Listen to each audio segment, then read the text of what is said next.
Thank you. Good morning. The story of ITC e-Choupal is about making the markets work for the poor. And the journey of more than 25 years now is starting with a pivotal insight and a simple idea and a bold experiment and a thoughtful execution and continuous evolution to create a disproportionate positive impact. And that resonates very well with the theme of tipping point that you picked up this year at TEDxIRMA. So I'm therefore really glad to be talking at this event today. The pivotal insight really starts with Mandi. On the surface, many of you would have seen Mandis.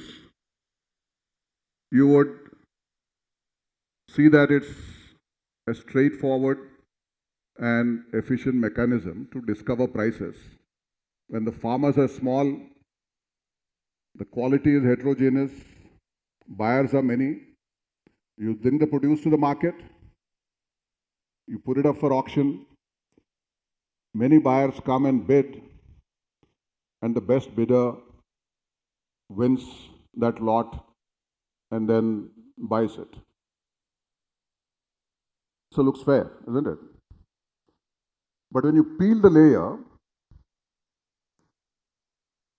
something really unfair is happening here. That the price discovery is happening for the farmer after he or she has already brought the produce several miles away to the market, by which time the cost of transport is sunk.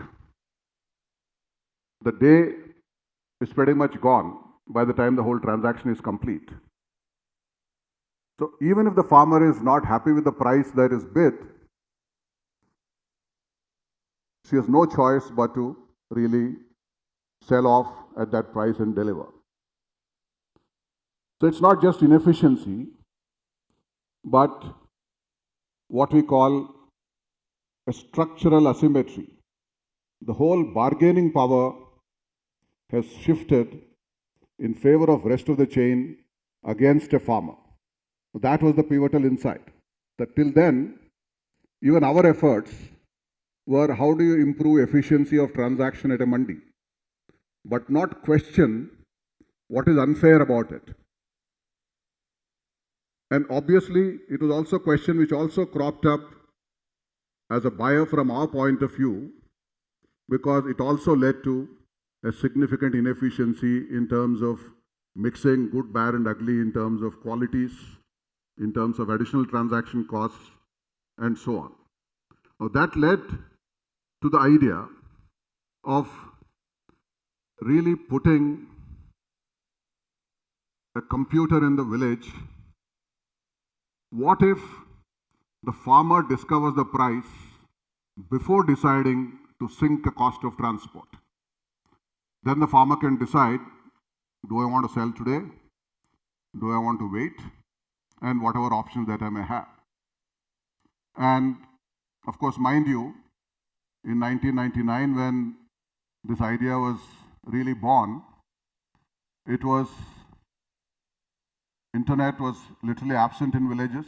So we had to bring VSAT receivers to get the satellite signal into the village. Very few farmers would have seen computers by then. Computers were still, as we have learnt at IRMA, was something that a large mainframe, you removed your shoes before you went into AC rooms. So how would these computers work in a dusty rural environment?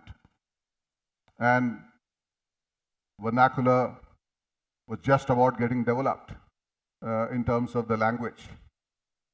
And electricity, you need to run it, was always an issue in villages. So therefore, the solar panels, the batteries to store that energy. So putting a computer in the village meant all of this bold experiment but the end objective was to discover the price before the farmer decides of taking the produce out of the village. So you had the prices of all the nearby mandis that was available and the price at which ITC was willing to buy at, and then the farmer could decide what to do with the produce. And I think that simply shifted the bargaining power to say that I decide when to sell and to whom to sell. And that shift really is the starting point of this change. The bigger innovation to my mind, while technology was a necessary condition, the bigger innovation is a market institution called e-Choupal Sanchalak, which got created. That here is someone, of course, for starters, the computer had to be placed somewhere. It could have been done at a school or a post office or a panchayat office or somewhere. But the idea was that you need someone who will intermediate between the world of technology and the farmers, that someone is whom rest of the village can relate to, one of us. And so somebody as a farmer was chosen through various processes that I'll not get into, but really facilitating the access to all this information and enabling the farmers to think through, and farmers could then take a decision. So this market institution called Sanchalak,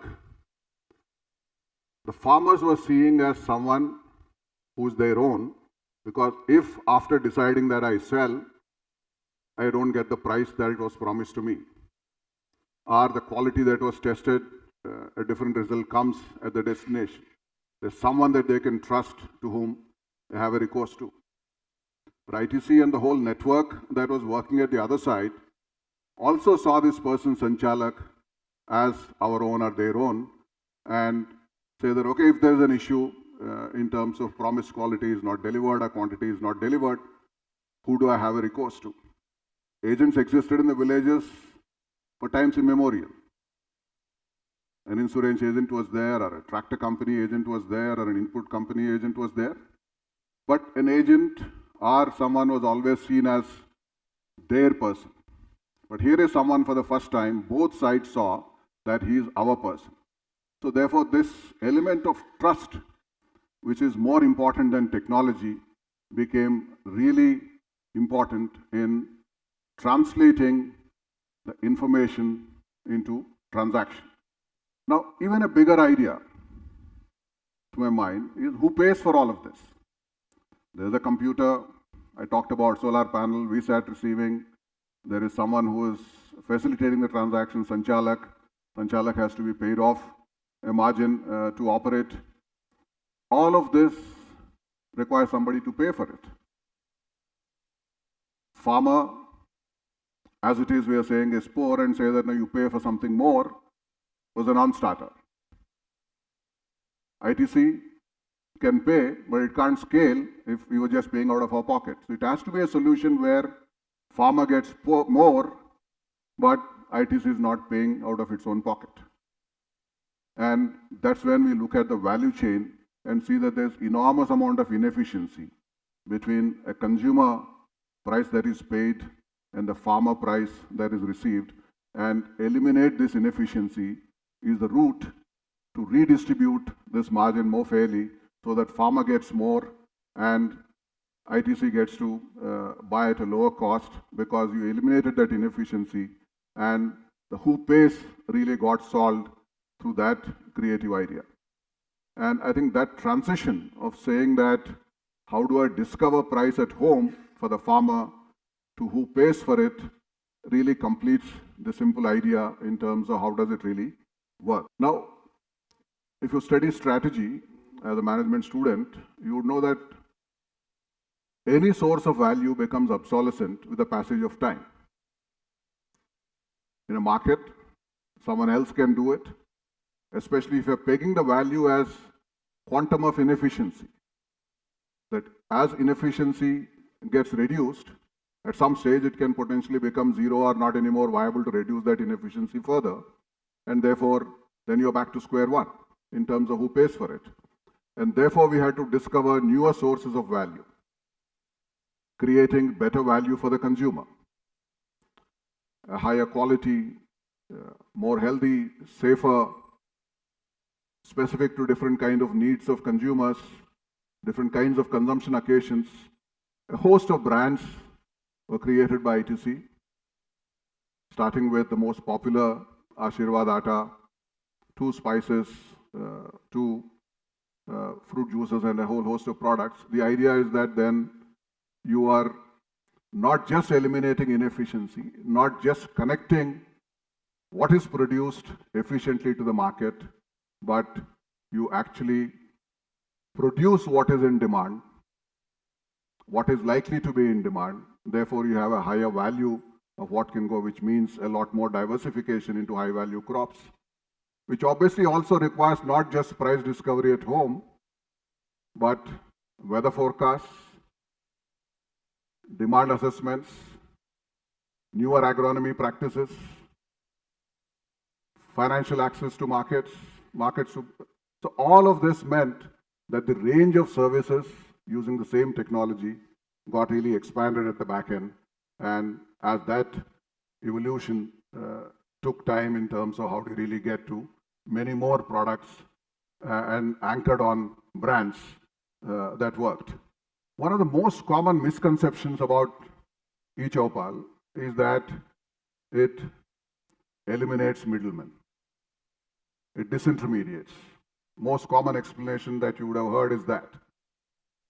Interestingly, that's another very interesting insight, that in an economy where infrastructure is inadequate, whether it's physical, social, or other institutional infrastructure, these middlemen actually add a significant value at a very low cost. They are actually making up for that missing infrastructure. And therefore, in the e-Choupal model, the traditional middleman, the role got changed into a service provider. That handling logistics, they are good. Handling cash disbursements, they were good, more efficient than the formal system. Where they were exploiting the farmers or the whole chain was in stopping information flow and market signals, and that's what information technology enabled, that you sidestep these middlemen for information flow and market signals, but leverage their physical logistics and other capabilities in the chain, and therefore a new role called Samyojak was created for the traditional middlemen. And at the hub operation, you see a picture of Choupal Sagar, the physical infrastructure. At a hub level, for a cluster of Choupals, there is a Choupal Sagar and the Samyojak role. So therefore, when you come across the thought that eliminating middlemen, it's not that, but reorganizing the middlemen in a manner that you fully leverage what they are good at and bypass where they were exploiting. That's the underlying model. Now, as the evolution happened till then, model is working, all pieces fell into place. Now we need to scale across the country. And that scale up meant that you need to think, what is this the model that will work everywhere? Different crops have got different dynamics in their value chain. Different geographies have evolved to a certain degree in terms of their infrastructure and policy and different kind of stages of their progress. And therefore, you need to really tweak the model for every geography and crop quite differently. And that's when the experimentation was converted into a portfolio of experiments in the MISI model, as you would know, mutually exclusive but collectively exhaustive. We said if there are a few dozen crops across India, you don't need to do experiment for every single crop, but you look at them in a structured manner. At that point of time, we said about 4 experiments were good enough to, in a mix and match, look at more than 20 different crop value chains. Eventually, we added to another 2 more. So 6 MISI experiments really helped in determining what is the revenue model, what is the farming advantage, what is the consumer value across to really develop this model to scale up to a nationwide kind of a platform. But as part of experimentation, if you identify something, even then to take it to the market, it is done through a project management approach called you roll out, understand what are the implications as you do it at a scale, then fix it. That means you are not averse to failure even at that stage, that you need to tweak so that people are not hesitant in terms of experimenting with ideas that are born, and then only you look at scale up. So roll out, fix it, scale up became a mantra. And in that manner, by about 2007, across 13 states of India, more than 6,000 e-Choupals and more 4 million farmers were reached. And certainly for the farmers who are growing the same crops, incomes have improved by as much as 50% by virtue of lower cost of cultivation, as well as a better yield and quality and market access to those who diversified to more than doubling in terms of their incomes. Now, fast forward to 2015, technology has evolved further. A host of agri-tech startups have come into being. Hyperlocal forecasts, better crop diagnostics, the fintech, and a whole shooting lot in terms of what kind of experiments were happening. As we looked at some of this, we saw that all of these are point solutions and farmers were really struggling to really translate this into more money in their hands. If you have hyperlocal forecast, that's good, but what's the agronomy practice that goes with it? If I know what next in terms of access to those inputs, and so on and so forth. So we said, then let's create a super app and ensure that all of these different startups get connected, whether from the farm diagnostics to make it real-time monitoring, for more personalized advisory to the farmers, to access to financial markets by integrating the financial services companies, to access to output as well as the inputs as a MAARS app. And then this ITC MAARS ecosystem is built in a manner that there is a digital intelligence through the form of this integrating super apps, but you need a physical infrastructure to aggregate and disaggregate the physical goods that are required to be done.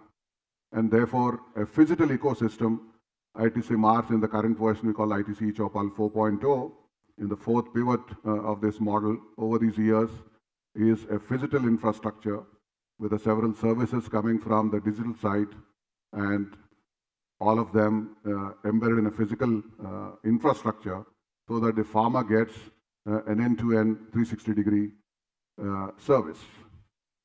The ITC MAARS ecosystem today has over 120 partner companies, starting with a startup that I talked about, several agri-input companies, research institutions from the National Agriculture Research System, the financial services, the tech partners, and this already is ramped up to more than 2 million farmers. Ambition goes all the way to taking it up to about 10 million farmers by 2030 and serving more than 20 different values with farmer at the center. So starting with a simple idea of saying that how do I make markets work through just discovering price in the village, to Metamarket as in the mind of the farmer that market is, not just the way you look at I am selling seed or I am selling weather forecast, but the complete process in the mind of the farmer is the Metamarket idea, and this is how it is expanded into a Metamarket from where we started as Mandi. Thank you very much.